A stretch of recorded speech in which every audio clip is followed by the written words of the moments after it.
Hello everyone, welcome to our mini lecture series Jump the Gap, why we all need a sustainable mindset for this year's Earth Day. Welcome to episode 1. In this talk we want to look at sustainability from different perspectives. So for example, we need to understand that sustainability and climate are two sides of the same coin. We want to also have a look on what we need to do to develop into a sustainable global society. So I call this the United Nations Sustainable Development Goals and Donuts. And I also want to share with you my own journey as an earth scientist into sustainability and in living with nature. And the good news is we know what works and have all solutions. So this is what we want to talk in the episode Vision of a Greener Future. And this is really very positive and joyful.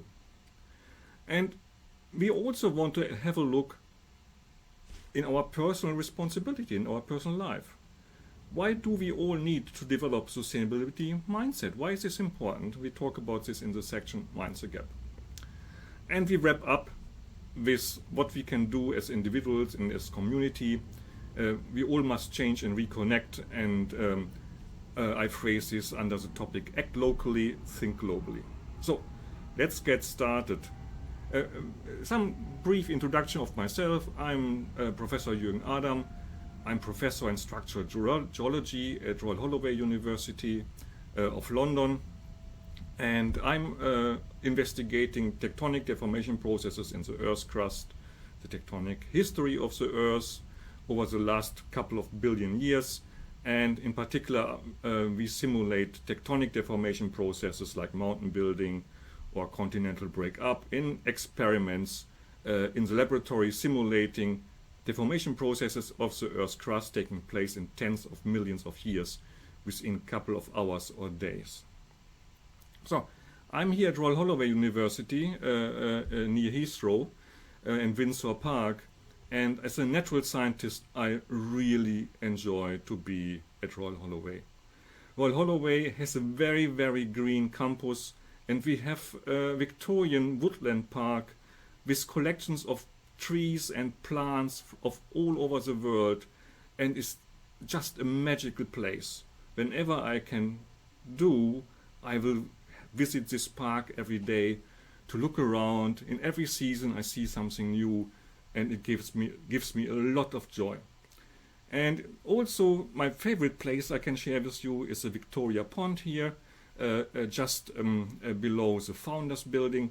And whenever I have the time, I have my lunch break here. So if you look for me and during lunch break time, you always will find me here. And overall, Royal Holloway is a fantastic green space, and we are officially the most beautiful campus in England.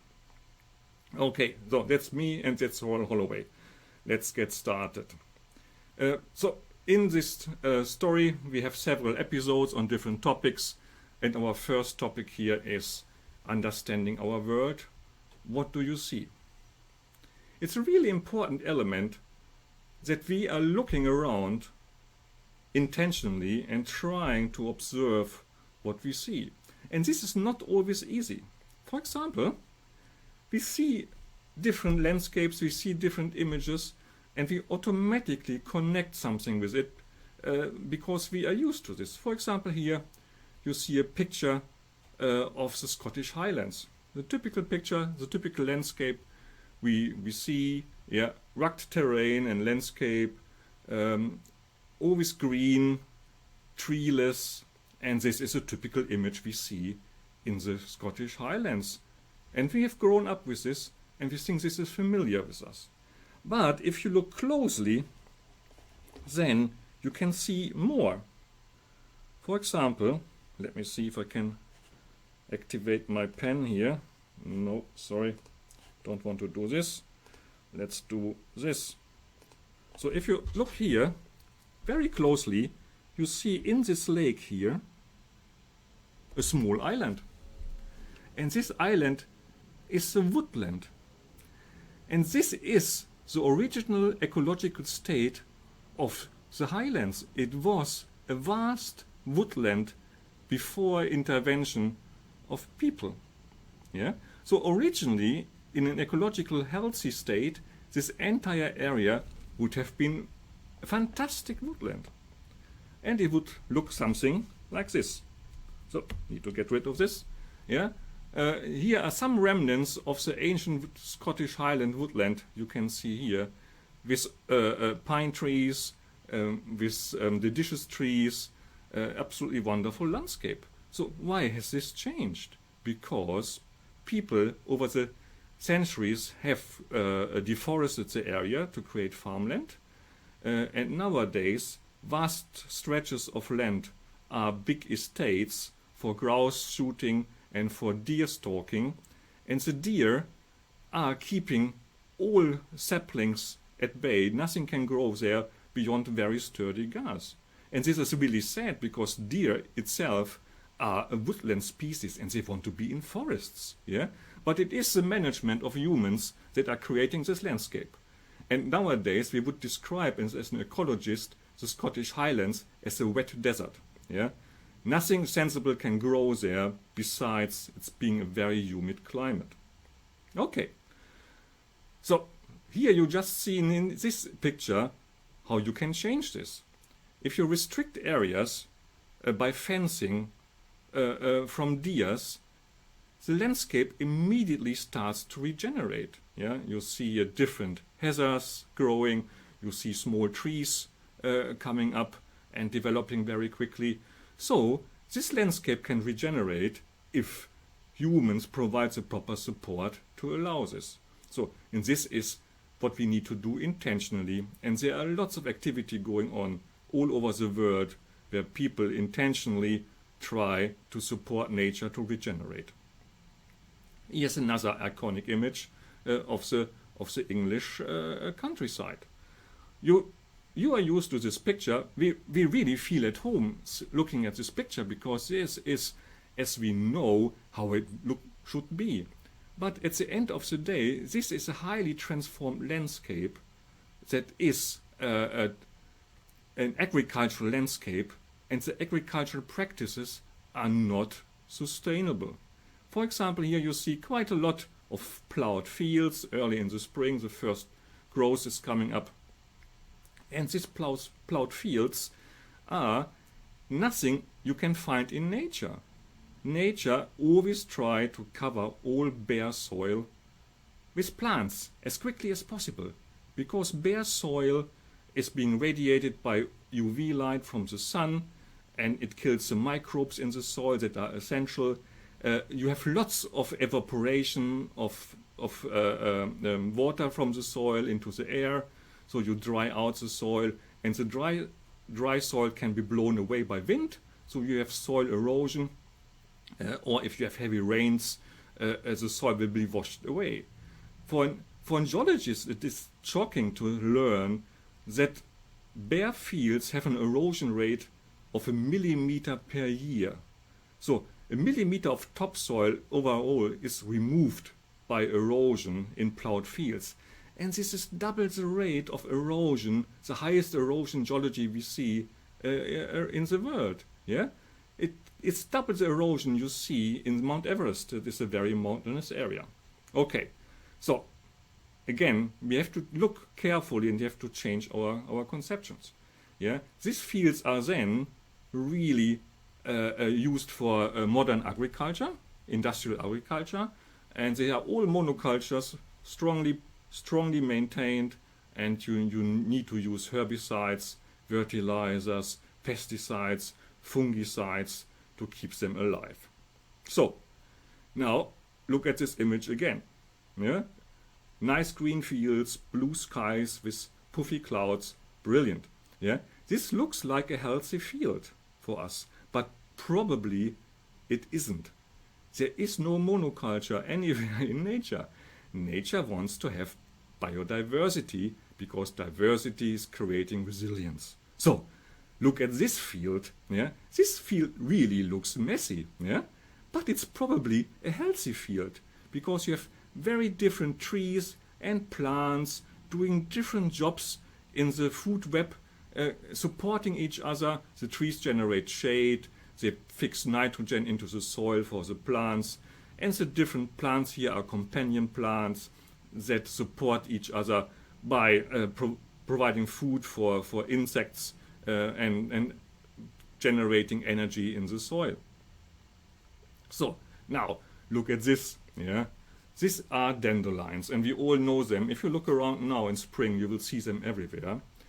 And in the garden, we really try to fight these dandelions because they are ruining our flower borders and our lawn. So if you go into the garden center, you see lots of stuff mechanically and chemically to fight dandelions. But look at dandelions or weeds in general. Yeah. So in nature there are no weeds. Yeah. My advice is, if you think it's a weed, learn its name and it's not longer a weed. So here the dandelion is one of my favorite plants in nature because they are like the Navy SEALs or the Marines of nature. Dandelions go in their first, they are pioneer plants. Yeah? This means whenever there is bare soil in your border, in the garden or on the building site or somewhere else, pioneer plants try to establish, to cover a green cover of the soil to protect the soil and allow other plants to follow up later on. So this is a very, very important role, to the point that these Marines and Navy SEALs have even parachuters to move in. Yeah, if you see this here, let me highlight my pen again. Yeah. These are the parachuters coming in everywhere. These seeds can travel hundreds of kilometers. Yeah, and as soon as they find a bare spot, they will start a dandelion. And then this is a multi-purpose plant. For example, the flower that is the first flower coming out in many places in spring is a bee food for the bumblebees coming out immediately after hibernation and gives them a proper energy kick. Yeah, the seeds are future food for birds. The leaves are insect or rodent food, or you can even make a nice salad out of them. And then there are the magnificent roots. These are tap roots. They go down deep into the soil. This is why it's so difficult to remove it from your garden. And they break up the soil, they decompact the soil, and they push energy in forms of sugar into the soil. So, absolutely fantastic. And stepping back, we're coming to the main point that photosynthesis is a major engine of life on Earth. And there is no other process in the world that can generate energy out of CO2 and sunlight and water. And it creates not only energy for all other life to flourish on, but it also creates oxygen for us to use for all the animals on the planet. So this is the only process that is generating energy. And there you see why nature is trying always to maximize plant cover everywhere to create energy for all other living beings, including humans. And this photosynthesis process is controlling and developing life on Earth for the last 3 billion years. And it's a major cyclic process that supports life on Earth. And we have to support it as human beings as well as a member of the web of life on Earth. And you see here, photosynthesis is creating oxygen, it's upholding the water cycle, it provides energy, and there are quite a lot of activities like deforestation and agricultural activities that are counterproductive to this. But photosynthesis is the foundation of all life on Earth, and we need to look into this very, very carefully and must understand this. So I really like this diagram, and it's more a diagram that is looking on the energy transition in front of us. And here you see to the right, you see all the fossil fuels, yeah, the limited fuels. You see natural gas, oil, coal, uranium as well. And the size of the bubble is showing you the reserves we have of this resource, of this energy resource in terawatt hours per year. So these are total reserves. On the other side, on the left side, you see renewable resources. They are renewable every year, and you see in the size of the bubble that solar energy is the most important renewable energy, 23,000 terawatts per year. So this is many times the amount of energy that our fossil fuels are providing. And then you look on tide, wave, geothermal, tide, wave, and biomass and wind. They are also a kind of solar energy. And you see our world consumption right now is around 16 to 18 terawatt per year. And now look at photosynthesis today. Photosynthesis today is 130 terawatts. So 8 times more than our world energy consumption. And this is already in a reduced state of ecological degradation. Yeah? Originally, 10,000 years ago, with more plants around, less agriculture, the photosynthesis capacity of the world was 200 terawatts per year. And we need to understand that coal, oil, and natural gas at the end are only solar energy as well. Yeah? This is again an energy source that is fossil, and it's all plant matter that has been stored in the subsurface and transformed into high energy fuels over millions of years.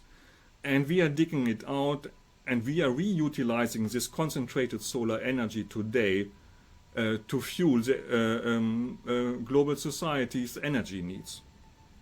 But what we really just considering now seriously is that this process of storing the plant matter into the subsurface is a process of the planet to store carbon dioxide in a safe place outside of the atmosphere. So fossil fuels are the carbon bank of Earth, and the Earth has deposited this carbon over millions of years, and humans right now, since the Industrial Revolution, are making withdrawals from the carbon bank in a large scale without making sure that we have also deposits on the bank. So it's all the same element coming together from different sides. Okay, so this is summing up our first episode. Hopefully I can welcome you to episode 2 in a couple of minutes. Thank you very much.